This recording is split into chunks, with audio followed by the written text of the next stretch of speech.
सत श्री अकाल। आज हमारे बीच में कर्नल जयबख्श जी हैं। पंजाब के द पंजाब पल्स के एडिटर इन चीफ है और पंजाब के जाने माने चेहरे। आजकल पंजाब और इस समय पूरा विश्व और अपना देश हर जगह छोटे साहबजादों की शहीदी का पखवाड़ा जो सप्ताह मनाया जा रहा है।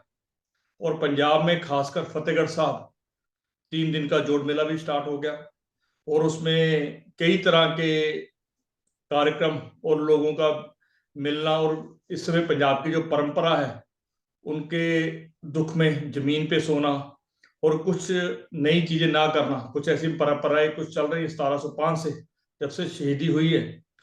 तो इस विषय पे कर्नल जयबख्श जी से हम बात करते हैं और एक जानना चाहते हैं बेसिकली ये जो जोड़ मेला लगता है जहाँ 1705 में छोटे साहबजादे दोनों की शहीदी हुई है, माता गुजरी की शहीदी हुई है, उसके बारे में इनका क्या व्यू है। और हमारे साथ वो बात जो शेयर करना चाहते हैं शायद पंजाब पल्स के लिए और दर्शकों के लिए कुछ चीजें नहीं होंगी। तो इस बार से कर्नल जयबख्श जी, आपका इस विषय पे आपसे हम आपकी बात भी जानना चाहते हैं और एक जो पंजाब में इस समय जो माहौल बना है खासकर इस सप्ताह में, उस माहौल को भी आपके माध्यम से हम जानना चाहते हैं। थैंक यू स्टेंडर जी, आप मेरे को ये मौका दे रहे हैं और मैं आपसे एक और शुक्रिया करना चाहता हूं कि आपने ये इंटरव्यू हिंदी में करने की सोची। ये मेरा मानना है कि जो हुआ था इस शहीदी सप्ताह में, इसके बारे में कोई भी ऐसा पंजाबी ये नहीं है जिसको पूरी तरह से इसकी जानकारी ना हो। तो हिंदी में करके हम अपने ऐसे भी बहुत सारे भाई बहनों तक पहुंच जाएंगे पूरे देश विदेश में, जो पंजाबी कुछ तो समझ सकते हैं पर ज्यादा नहीं समझ सकते। और हम जो बात है वो पूरी इस शहीदी सप्ताह की करेंगे और पूरा उसका वो करके पूरा एक लेख करके फिर हम अपने छोटे साहबजादों की शहीदी के ऊपर भी कवर करेंगे। तो इसमें जो अभी सप्ताह जो स्टार्ट हुआ है, जो इसमें पंजाब में जो इस समय वातावरण है और गंभीरता का एक माहौल है, उसके बारे में हमने थोड़ा सा बताइए। और कुर्बानी कैसे हुई, शहीदी कैसे हुई, इसके बारे में भी थोड़ा बताइए। 2 चीजें हमें आपसे जानना चाहते हैं। जी, थैंक यू। पहली बात तो स्टैंडर्ड जी, मैं एक बहुत छोटा आदमी हूँ और मेरी कोई एक हैसियत ही नहीं है कि मैं गुरु जी के बारे में कोई बात कर सकूं या साहिबजादों के बारे में कोई बात कर सकूं।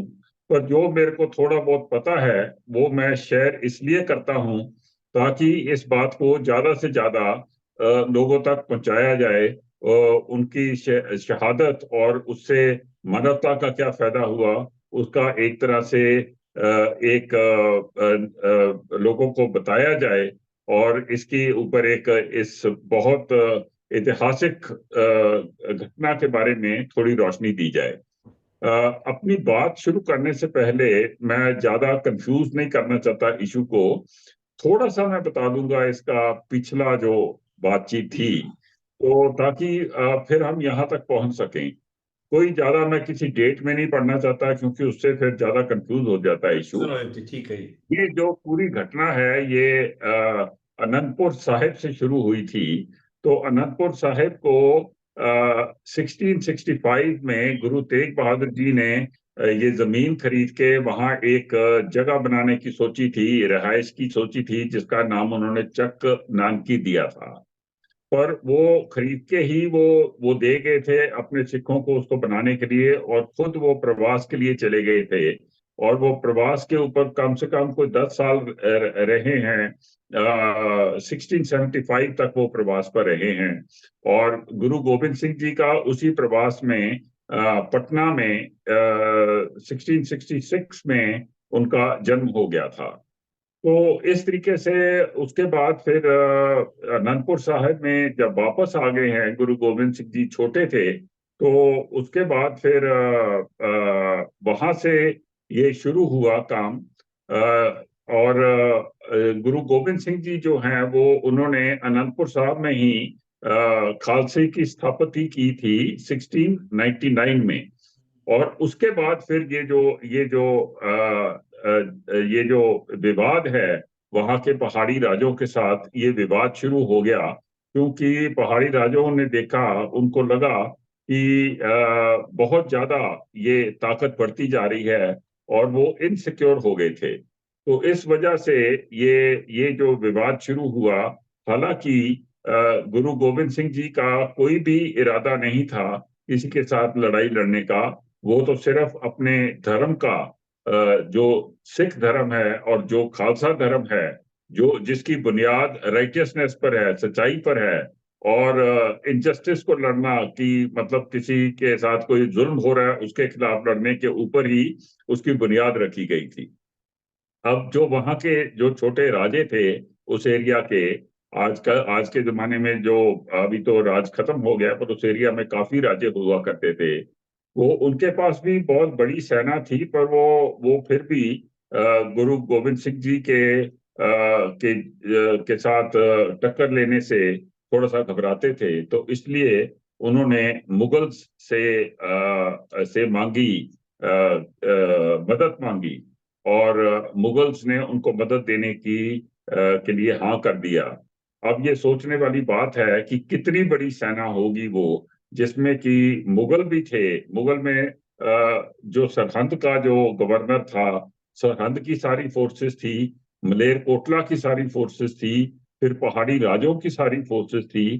तो एक बहुत बड़ी तादाद के साथ फोर्सेस लेके उन्होंने अनंतपुर साहब और उसके साथ के जो किले हैं, जैसे लोहगढ़ साहब भी है, जो हमारे वहां एक डिफेंसेस बनाए थे, उसके ऊपर उन्होंने एक अभी सीज का मेरे को हिंदी में नहीं पता, मतलब उसको घेराव कर लिया था।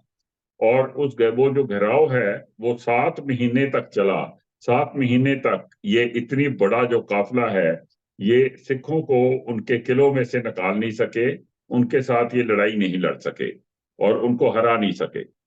इतनी ठंड में जब वो बाहर बैठे हुए थे, सिखों का भी अंदर जो है राशन खत्म होता जा रहा था, बहुत मुसीबत में वो वहां रह रहे थे। 40 सिखों ने तो एक तरह से गुरु साहब से अपना विछोड़ा भी ले लिया था, जो कि बाद में मुक्तसर में आके दोबारा मिल गए थे। तो काफी मतलब प्रॉब्लम्स थी। पर गुरु गोविंद सिंह जी एक बहुत ही आला दर्जे के मिलिट्री कमांडर थे। उनको पता था कि मुगल फोर्सेस भी जो हैं वो तकलीफ में हैं, तो शायद वो ज्यादा देर तक इस घेराबंदी को मेंटेन नहीं कर सकेंगी। पर क्योंकि कुछ उनके साथ के साथी बहुत ज्यादा तकलीफ में थे और कुछ प्रेशर के कारण, और ये होना ही था, ये क्योंकि ये एक रहूनी बात थी जो कि निश्चित थी। गुरु गोविंद सिंह जी मान गए कि हम अनंतपुर साहब का किला जो है वो हम छोड़ देंगे। और उनको इस चीज की तरफ जो बढ़ाया गया था, वो मुगल जो वजीर खान और जो बाकी मुगल वहां आए हुए थे, उन्होंने उनको गुरु गोविंद सिंह जी को ये आश्वासन दिया था, एक तरह से एक शपथ ली थी अपने अपने राजे के नाम पर, औरंगजेब के नाम पर और कुरान के नाम पर, कि उनको और उनके साथियों को और उनकी फैमिली के ऊपर कोई भी आंच नहीं आएगी, और वो वहां से उनको सुरक्षा के साथ निकलने का मौका दे दिया जाएगा। तो ये था इसका बैकग्राउंड। और इस बैकग्राउंड में छह पो को वहां से गुरु गोविंद सिंह जी अपने सिखों के साथ, अपने परिवार के साथ, अपना सारा लिटरेचर लेके, अपनी सारी राज पूंजी लेके वहां से अनंतपुर साहिब से बाहर निकले थे। और उसके उसके बाद जो ये हादसा हुआ, वो है ये शहीदी सप्ताह जिसकी हम अभी बात करेंगे। तो जब वो बाहर निकले थे, तो उनके ऊपर अपने सारे वादे और अपनी सारी कस्में तोड़ के वो सारी इवल फोर्सेस ने, जो कि उन्होंने इकट्ठे मिलके उनके ऊपर हमला बोल दिया था। तो वो है ये शहीदी हफ्ता, जो कि 6 पो से लेकर 13 पो तक चला। जबकि 13 पो के ऊपर छोटे साहबजादों को भी बहुत बेरहमी से उनको मार दिया गया, उनकी उनकी शहादत हो गई। तो ये है वो टाइम जो कि नॉर्मली जो हमारा इस टाइम का कैलेंडर है उसमें 21-22 तारीख से लेके और 26-28-29 तारीख तक ये हफ्ता चलता है। इसमें जैसे आपने बताई भी, मिलिट्री लेवल पे गुरु गोविंद सिंह जी, मिलिट्री माइंड उनका बहुत ज्यादा शार्प था, सब कुछ था। तो उसको जो बैटल ऑफ चमकौर, जिसे अपन शाका चमकौर का कहते हैं, उसके बारे में आपका क्या मानना है? इसमें मिलिट्री एंगल से आप, क्योंकि आप फौज में रहे हैं और आपको बहुत तजर्बा है, उस एंगल से आप से जानना चाहेंगे। जी, ये एक गुरु गोविंद सिंह जी गुरु तो थे, बहुत बड़े कवि थे, इसलिए उनको संत सिपाही कहा जाता है। बहुत बड़े कवि थे, बहुत बड़े लेखक थे, बहुत बड़े फिलोसफर थे और गुरु भी थे। इसके साथ साथ वो एक आला दर्जे के मिलिट्री कमांडर भी थे।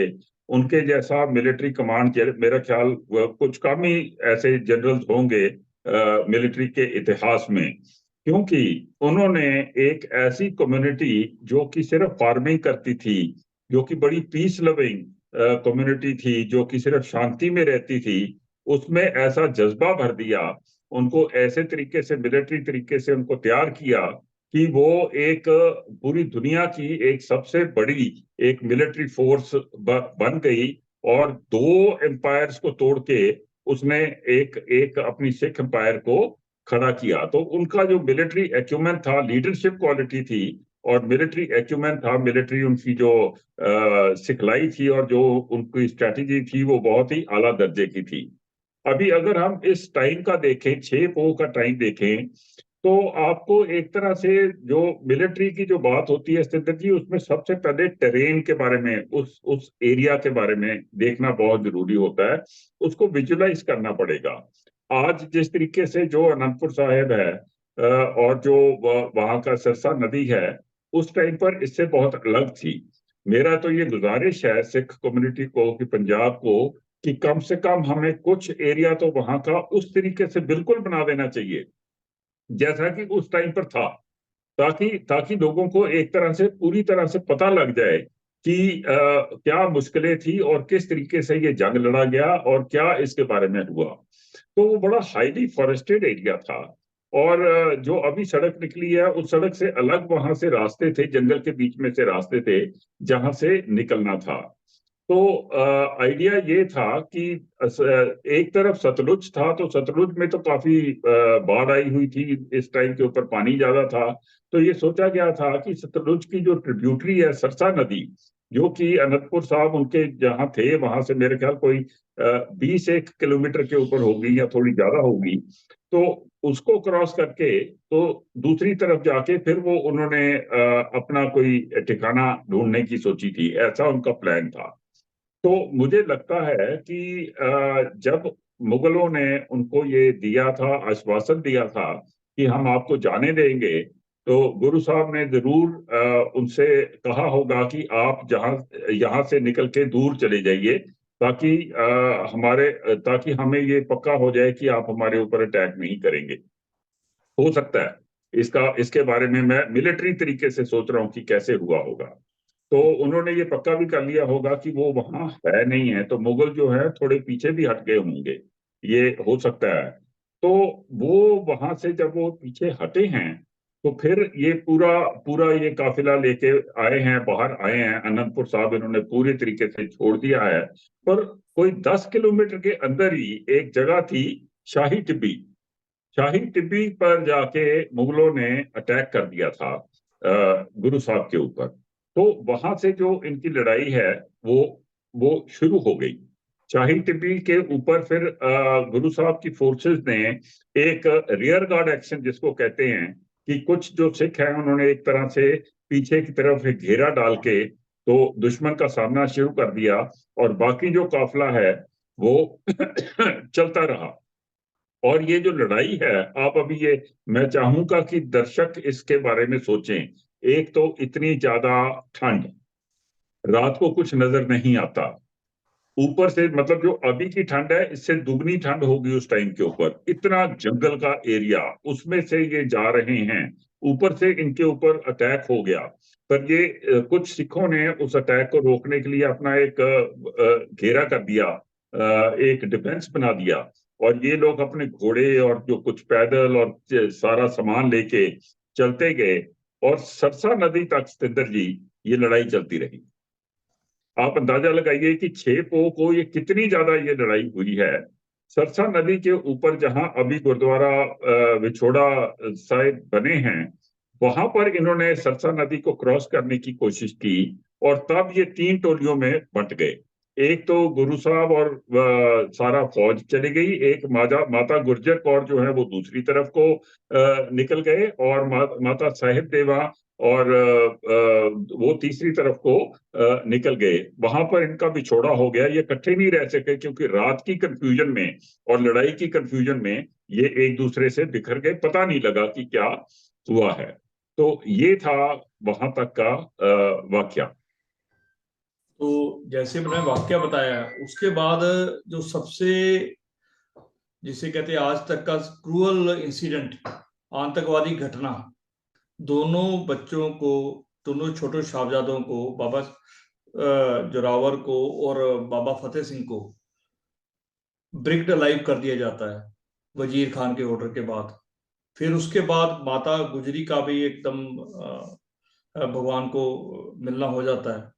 तो ये घटना जो एकदम हुई है, उस घटना के बारे में थोड़ा सा हमें प्रकाश डालिए भी। इस घटना से आपको क्या लगता है भी, इस घटना में किस हिसाब से उन्होंने फेस किया होगा, और उस समय का क्या माहौल था, और आज हमें उस परिप्रेक्ष्य में क्या करने की जरूरत है? विदर जी, ये काफी घटनाएं इकट्ठी चल रही थी। 6 पो से लेके 8 पो तक काफी घटनाएं इकट्ठी चल रही थी। एक तरफ तो जैसा आपने कहा है कि माता गुर्जर कौर और साहिबजादा जोरावर सिंह और साहिबजादा फतेह सिंह जो है वो सरसा नदी को क्रॉस करके कुमा मुश्की नाम की एक जगह पर आए थे, और वहां से उनका जो पुराना एक रिटेनर था गंगू, उसने कहा था उनको कि मैं आपकी मदद कर दूंगा, पर अल्टीमेटली उन्होंने उन्हें मुगलों के हवाले कर दिया। तो दूसरी तरफ माता साहेब देवा जो हैं और माता सुंदरी, वो दिल्ली की तरफ हरिद्वार से चले गए, वो तो ठीक था। और जो जो जो मेन जो बॉडी थी, जिसमें कि गुरु गोविंद सिंह जी थे, उनके 2 बेटे थे, और पंच प्यारों में से 3 पंच प्यारे थे, वो वहां से निकल के तो कोटला निहंग तक पहुंच गए।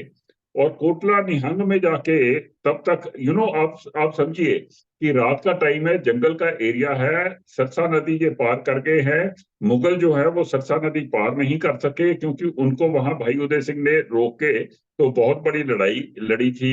तो जब तक वो जो जो पीछे सिख रह गए थे, जब तक उनको पूरी तरह से खत्म नहीं कर दिया, तब तक मुगल सरसा नदी को क्रॉस नहीं कर सके। फिर जब वो क्रॉस कर चुके, तो उनको ये नहीं था पता कि गुरु साहब होंगे कहाँ। तो वो ढूंढने में उनको टाइम निकल गया, काफी टाइम निकल गया। 7 पो मेरा ख्याल इसी काम में रह गई होगी कि किसी तरह से हम गुरु साहब को ढूंढे कि वो है किधर है। फिर उनको खबर मिली, उन्होंने घोड़े चारों ओर फैलाए होंगे, उनको खबर मिल गई कि सिख जो है वो कोटला निहंग की तरफ जा रहे हैं। और तब तक गुरु साहब के लश्कर को भी पता लग गया होगा कि वो आ जाएंगे, हमारे ऊपर आ जाएंगे, तो उनको फिर किसी ना किसी जगह अपने डिफेंसेस लेने की जरूरत पड़ गई। तो उन्होंने चमकौर की जो गढ़ी है उसको चुना, जो कि एक मिट्टी का बना हुआ किला था, थोड़ी ऊंचाई के ऊपर। मेरा बड़ा मन है कि उस तरीके का किला हमें दोबारा बना देना चाहिए, ताकि लोगों को कुछ समझ आए कि हुआ क्या था। जो कि भाई दूनी चंद का किला था, वहां जाके उन्होंने वहां रुक गए। मेरा ख्याल कोई सिर्फ 40 ही थे वहां, 40 सिपाही थे। तो बहुत बड़ी तादाद में जो मुगल और उनकी फोर्सेस आ गई, फिर घेराबंदी कर ली।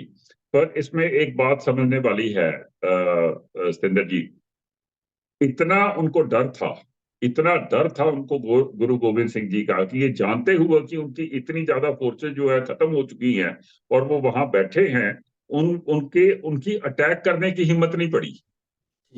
वो अटैक नहीं कर सके चमकौर की गढ़ी के ऊपर। दूर से उन्होंने फिर घेराबंदी करने की कोशिश की, और वहां वहां 4 जर्नैल थे इसके, क्या नाम है, मुगलों के। वजीर खान की जगह इस्माइल खान था, जहाद खान था और फौलाद खान था। उनसे भी अटैक नहीं हुआ, सारे पहाड़ी राजे थे।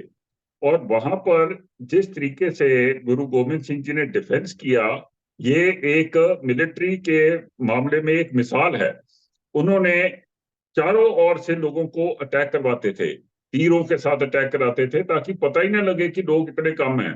पहले एक जगह से करा दिया, फिर दूसरी जगह से करा दिया, फिर तीसरी जगह। उससे क्या लगता था कि बहुत लोग हैं अंदर। फिर उन्होंने 5-5 की टोली में सुसाइड स्क्वाड जिसको कहते हैं, एक तरह से शहादत के लिए तैयार टोलियां उन्होंने भेजी उनके साथ लड़ने के लिए, मुगलों के साथ लड़ने के लिए, जिन्होंने वहां जाके 5-5 सिंहों ने हाहाकार मचा दी वहां, 5 लोगों ने। ओके। और इसी के जैसी सिर्फ 2 टोलियां बनी थी। उनके दोनों साहेबजादों ने कहा था, साहिबजादा अजीत सिंह और जुझार सिंह ने, कि अगर टोली जा रही है तो हमें भी उस टोली का हिस्सा होना चाहिए।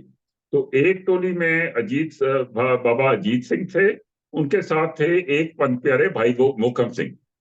वो बाहर निकले 3 सिख और लेके 5 की टोली में जाके उन्होंने लड़ाई की, अनेकों दुश्मनों को मारा, बहुत वहां दहशत की। और उसके बाद उनका छोटा बेटा जो कि सिर्फ टीन्स में होगा, 13-14 साल का भाई, बाबा जुझार सिंह, उनके साथ 2 पंज प्यारे गए, भाई हिम्मत सिंह और भाई साहेब सिंह, और उन्होंने भी लड़ाई लड़ी। ये लड़ाई सिद्धर जी पूरी 8 को चलती रही। मतलब 40 लोगों को, वो इतनी बड़ी तादाद की फोर्सेस जो हैं, वो 40 सिंहों को कब्जे में नहीं ले सकी। फिर वहां एक गुरमत पास हुई। सबने गुरु गोविंद सिंह जी को कहा कि आपका यहाँ से निकलना जरूरी है। गुरु गोविंद सिंह जी ने कहा मैं तो निकलूंगा नहीं। तो फिर उनको 5 प्यारों ने, 5 सिखों ने इकट्ठे मिलकर हुक्म दिया, जिसके कारण कि उनको वहां से जाना पड़ा, जब 11 सिख रह गए थे तब। तो उस टाइम के ऊपर भाई धर्म सिंह ने उनके पोशाक पहने, और गुरु महाराज ने बाहर निकल के नगारा बजा दिया। दूर से वो सारे सिख जो है वो बाहर निकल के लड़े, सबने शहादत पा ली। मेरे ख्याल 3 सिख गए थे गुरु साहब के साथ, और उन्होंने दूर से नगारा बजा दिया वजीर खान के लिए कि ले, मैं तो बच के निकल गया। सो देयरफॉर अल्टीमेटली जो दुश्मन का एम था, ऑब्जेक्टिव था कि गुरु साहब को या मारना या जिंदा पकड़ना, वो पूरा नहीं हुआ। इसका मतलब कि चमकौर की लड़ाई में जो मुगल फोर्सेस और पहाड़ी राजों की फोर्सेस थी, उनकी डिफीट हुई, उनका शकत हुआ, दे लॉस्ट द बैटल। तो जब वो बैटल लूज कर गए 8 को, वजीर खान जब सरहद वापस आया, तो उसका बहुत खराब, उसकी मानसिक जो हालत थी वो बहुत खराब थी। क्योंकि एक किस तरीके से वो बताए कि 40 लोगों से, 40 जवानों से अच्छा हार है। के आ गया है, और किस तरीके से बताएगा वो एम्परर को कि देखो मैं तो मैं हार गया और मैं पकड़ नहीं सका। तो जब उसने देखा कि साहिबजादे पकड़े हुए हैं, तो उन्होंने सोचा कि अभी मैं इस चीज का लाभ लेने की कोशिश करूं। वहां से फिर जो है वो साहिबजादों की शहादत की कहानी शुरू होती है। ओके। तो जो इतनी क्रुएल्टी से, जो इतनी कहते भी, इस समय की, उस समय की भी, कोई भी किसी भी समय की मना लीजिए, सबसे क्रूरता ये एक घटना है। और आज भी हम सुनते हैं, रोंगटे खड़े होते हैं। और देखने वाली बात तो बहुत दूर की है। उस विषय पे माता गुजरी का, जैसे मैंने आपसे पहले भी पूछा था, ये जो तीनों चीजों को आप जोड़ते हो, तो उसका आज की डेट में हमें किस तरह से सीखने को मिलता है, और क्या हमें करना चाहिए इस समय? बहुत अच्छा सवाल है सिंदर जी, बहुत अच्छा सवाल है। ये एक बहुत ही दुखद घटना है।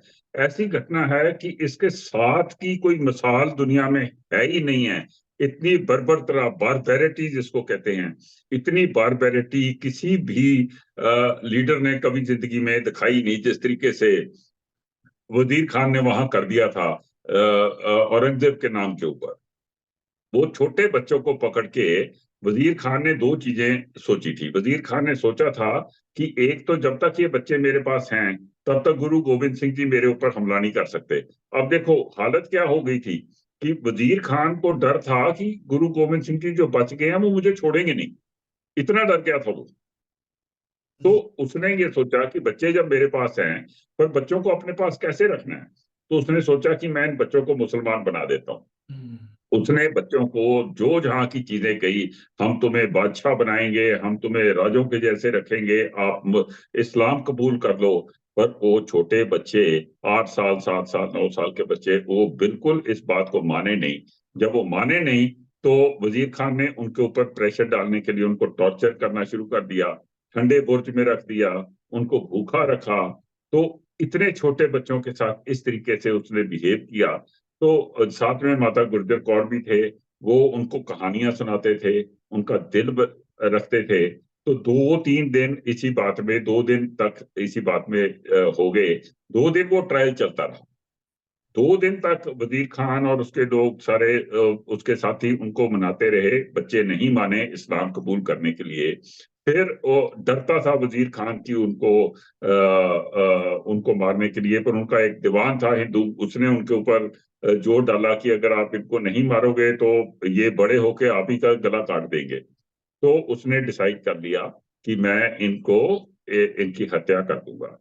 इस बात में जो मलेरकोटला के जो वजीर थे, शेर मोहम्मद खान नवाब थे, उन्होंने ना कर दी थी। उन्होंने, उनके अपने जो लड़के हैं वो लड़ाई में मर गए थे, ये बैटल ऑफ चमकौर में बड़े थे। वो कहते कि अगर मेरे को गुरु गोविंद सिंह जी मिल जाएंगे तो मैं उनको उनकी हत्या कर दूंगा, उनको मार दूंगा। पर हम लड़ाई जो है वो औरतों और बच्चों के साथ नहीं कर सकते, ये इस्लाम के खिलाफ है। वो वहां से चले गए, पर वजीर खान फिर भी नहीं। फिर 13 पोह के ऊपर उनको मारने का दिन इन्होंने एक एक वो जल्लाद भी बुलाया। तो मारने का दिन आ गया। तो उस दिन इन्होंने पहले उनको ईंट की नींव में चिनने की कोशिश की। तो वो ईंट वो टूट गया, जो इन्होंने बनाया था, बना उनको डाल रहे थे, वो एक रूहानी ताकत से वो टूट गया। तो फिर वो जल्लाद ने दोनों साहिबजादों का गला जो है उसको काट दिया, चीर के। तो बहुत ही बेरहमी से उनको, उनकी शहादत हो गई। तो इसमें जो सतेंद्र जी जो आप पूछ रहे हो, 2 तरफ है। एक तरफ है, एक की इंसानियत का पूरी तरह से खान हो गया। ये पता लग गया कि मुगल जो अपने आप को इतने तगड़े सोल्जर्स और इतना अपने आप को नोबल लोग कहते हैं, वो ना अच्छे सोल्जर है ना नोबल है, कायर लोग हैं, जो कि 40 आदमियों से के साथ भी लड़ने की, 40 जाबाजों से लड़ने की भी काबिलियत नहीं रखते। और जो इस तरीके से मार सकते हैं बच्चों को, उनकी मॉरल डिग्रेडेशन देखो कितनी ज्यादा हो गई थी, कितने ज्यादा वो गिर गए थे, और उनमें इतना गरूर कितना आ गया था। तो ये कायरता, उनकी जो कमजोरी है, ये सारी सामने आ गई। और एक बात हुई इस कायर बात से कि उन्होंने बच्चों को इस तरीके से मारा, पूरा वो इलाका, पूरा पंजाब, उसके साथ के इलाके जो है वो मुगल्स के खिलाफ खड़े हो गए। And that was the beginning of the end of the Mughal empire. Okay. वहां से मुगल एम्पायर का गिरना शुरू हुआ। फिर आपको पता ही है, बाबा बंदा सिंह आए, उन्होंने वजीर खान को मारा, बैटल ऑफ छप्पर छिरी हुई है, सरहंद को लिया गया, फतेहगढ़ साहब को लिया गया, पर बंदा सिंह भी मरे, फिर मिसल बने। और अल्टीमेटली बाबा बघेल सिंह ने लाल किले के ऊपर कब्जा करके एक तरह से मुगल एम्पायर को पूरी तरह से खत्म कर दिया। तो इससे ये पता लगता है कि जो खड़े होते हैं इंसाफ के लिए, जो खड़े होते हैं जस्टिस के लिए, उनको रूहानी ताकत मिल जाती है। और जिस तरीके से एक मिलिट्री माइंड था गुरु गोविंद सिंह जी का, जिस तरीके से उन्होंने बहुत ही पीस लविंग लोगों को खड़ा कर दिया कि तुम जस्टिस के खिलाफ खड़े हो, वो सामने नजर आ जाता है।